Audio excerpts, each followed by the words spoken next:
بسم الله الرحمن الرحيم السلام عليكم ورحمة الله وبركاته أصحابتا جعلهاي ميل البدونة تجوبتين كسو دوادا قحوتيغا داب channel ما انت إن شاء الله موضوع نرسابسين هاي وررتي ودن بي بوفيسكا قحوتيغا يوغاندا iyo group 5 Canada إن شاء الله labadaas qodob ayaa إن شاء الله aan ka hadli doonaa إن شاء الله iyo wararkii ugu dambeeyay qaxootiga Uganda in badan kama soo hadlin qaxootiga Uganda إن شاء الله maanta waxaan rabaa inaan mowduucan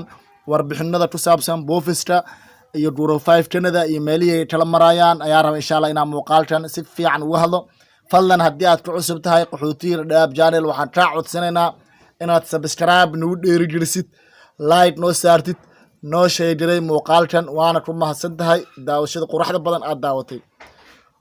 aan ku bilaabo qodobkeena koowaad arrimihii u dambeeyay ama warbixinadii u dambeeyay boofiska qaxootiga Uganda qaxootiga Uganda sida ursantihiin waa qaxooti fara badan oo ku nool wadanka Uganda oo martigelisay marka qaybta koowaad qayb waxaa meel degmo oo waxa la jiray kaamka u koowaad oo Kampala kaamka u koowaad Uganda waxaa weyn Rivale ayaa la waa qowmiyo fara badan ayaa ku nool sida ula socotay turkoobkooda waa la soo gabagabeeyay sida horaan aan muuqaal aan u soo doonay sheegay waxay ahayd marka turkoobka la dhameeyay Rivale 90% waa la qaatay safaarada ayaa la qaateen sida Mareykanka Canada qurbaha sida Yurubta waa kala qaateen Norway Holland iyo sidoo kale Holland iyo Australia iyo Sweden marka maadaama safaaradahaas badan ay kala qaateen isbuuciyada u dambeysay shaqo badan ayaa laga waday Uganda shaqo badan ayaa laga waday dad face to face badan ayaa la soo dhajiyay oo case badan ah sida hore warqadii la soo dhajin jiray ma ahan telefonaal iska waca sida u socotiin marka telefoon dad badan ayaa laga soo wacay oo interview lagu yeeray face to face to face lagu yeeray oo dad cusub ah sidoo kale caseska sida GPA iyo waxyaabaha la marsiin jiray Mareykanka waa loo yeeray taxana aytan loo yeeray dad badan oo caafimaadna waa loo yeeray oo caafimaad ay marayaan marka shaqada si fiican ay u socotaa wadanka Uganda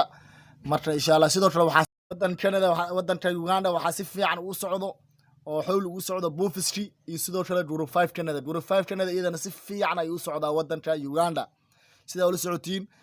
group 5 Canada waa Uganda zaid ayaa loo socday dad badan ayaa interview loo yeeray dad badan ayaa caafimaad mareen dad badan oo fly Canada isticaada ayaa iyadana oo la qaaday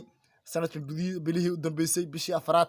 marka fly badan ayaa laga qaaday Canada sidoo kale fly oo group 5 Canada Uganda waa laga qaaday bishii afraad dhamaadkeedii marka sida ula socotay wadanka Uganda si fiican ay si xool ay u socdaa wadamada kale marka laga fiiriyo East Africa sida Kenya ayta ayaa ka fursad fiican marka boofiska loo eego marka ay doonaan nasiibkooda marka ilaahina uu sii wado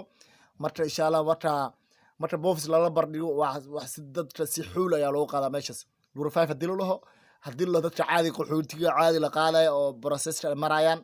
oo boofiska iyadana si xool ay u socdaan marka insha Allah sidoo kale group 5 marka hadda si fiican u socday oo si fiican ilaa hadda malaga jooji laakiin uu socdaa dad badan ayaa taxaan interview iyo medical maraya dad hadda fly sugay oo group 5 ah sidoo kale hadda waxay u soo wareegeen haddana oo shaqada si fiican ay u socotaa isla socotaa iyadana Kakuma laga bilaabay group 5 Canada Kakuma ayaa ka socotay Kakuma marka laga soo dhameeyay Nairobi ay hadda joogaan Nairobi haddana si fiican loo wadaa marka Nairobi ay caseska oo group 5 laga soo dhameeyo waxa u dambaysa xeryaha qaxootiga Dhadhaab ka xareystay oo group 5 Canada ka xareystay oo Dhadhaab ka xareystay asagana waxa la jira markii Nairobi la soo dhabay kadib ayaa kale laga bilaabi doona Dhadhaab sida uu socotay Dhadhaab meesha wuxuu way markii boofiska waxa loo eego mar walba loo eego waa meelaha wuxuu waay hore waxa la jiray 2004 2005 2000 ilaa 2010 way fiicnaan jirtay laakiin gadaal dambe caseska hadii loo group 5 hadii loo boofiska caadi wax walba hoos ayaa loo dhigay ma ishi sababta loo dhigay marka insha Allah wax walba qoraal waaye dadkan joogan ku nool xeryaha qaxootiga Dhadhaab ay xushiyay qoraalkiina wax ka dhiman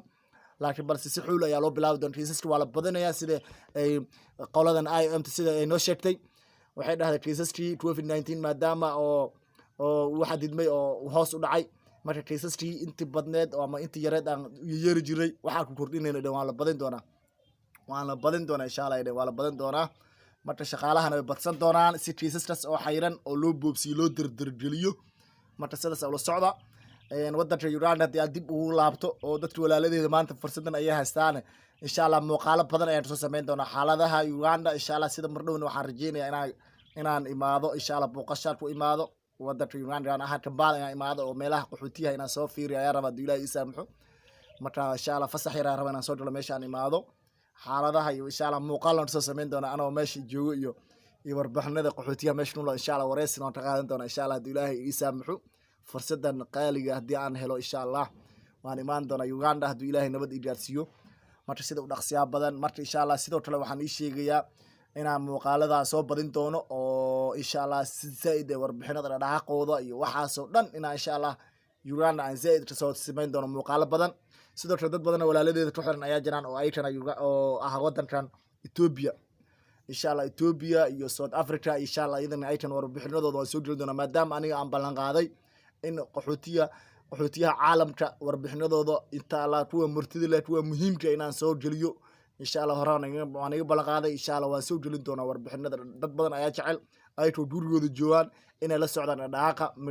qaxootiyadooda ay to joogaan oo dibadda ka maqan hadii joogaan waana